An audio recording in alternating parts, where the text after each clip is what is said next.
Bonjour à toutes et à tous. La question du jour. Les enfants mineurs scolarisés sont en attente que l'État lance la vitrine emblématique d'une nouvelle reconfiguration en développant les infrastructures scolaires avec un succès éducatif défini. Au XXIe siècle, il est impératif de miser sur une reconstruction des savoirs dans le secteur éducatif qui est un véritable levier de connaissances qui stimule le développement d'un pays.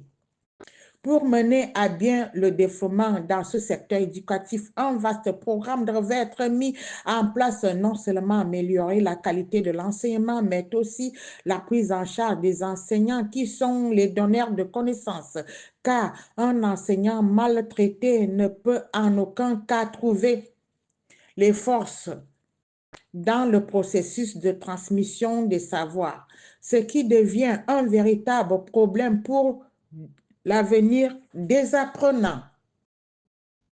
À côté du traitement humain qu'on devrait réserver aux seigneurs de la craie, il faudrait aussi procéder à la mise en œuvre, à l'équipement du matériel scolaire composé de machines pour permettre à ces apprenants d'acquérir des compétences en temps de permanence.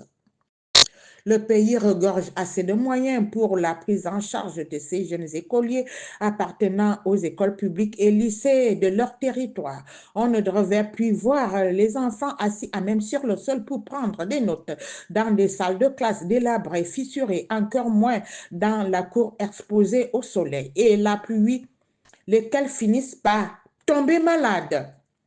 La fondatrice et ses équipes ont déployé dans plusieurs villes du pays des équipes qui ont commencé à œuvrer depuis le début de la rentrée scolaire 2024, à offrir des dons dans plusieurs écoles publiques afin d'encourager cette éducation qui se veut inclusive.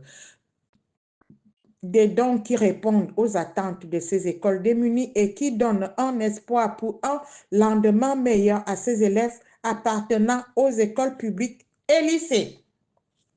L'association Les Cris du Cœur d'Adrienne soutient qu'il est question de penser véritablement au changement définitif dans ce milieu éducatif, d'où une réforme est nécessaire avec des nouveaux concepts comme la police des écoles publiques. Cette dernière aura pour mission de contrôler le mécanisme que constitue le domaine scolaire et le principe de l'inscription et autres, ne laissant pas en reste les commerces illicites qui se font au sein de leurs écoles, lesquels déscolarisent la démocratie et rend davantage pauvres et malheureux les parents d'élèves.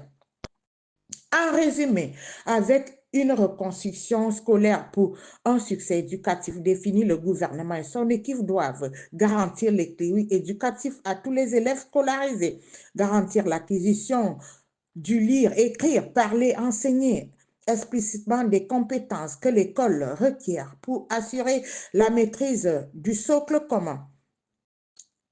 Conforter une école bienveillante et exigeante, mettre en place une école qui coopère utilement avec les parents et les partenaires pour la réussite scolaire, favoriser le travail collectif de l'équipe éducative, accompagner, soutenir et former le personnel, mettre en place des plans d'investissement pour hisser le secteur éducatif plus haut.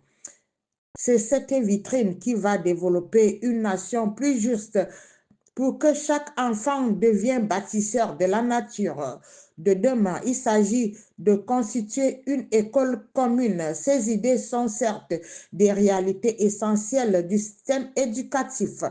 La fondatrice Akama Adrienne Bancelan, franco-camerounaise. Fin de citation.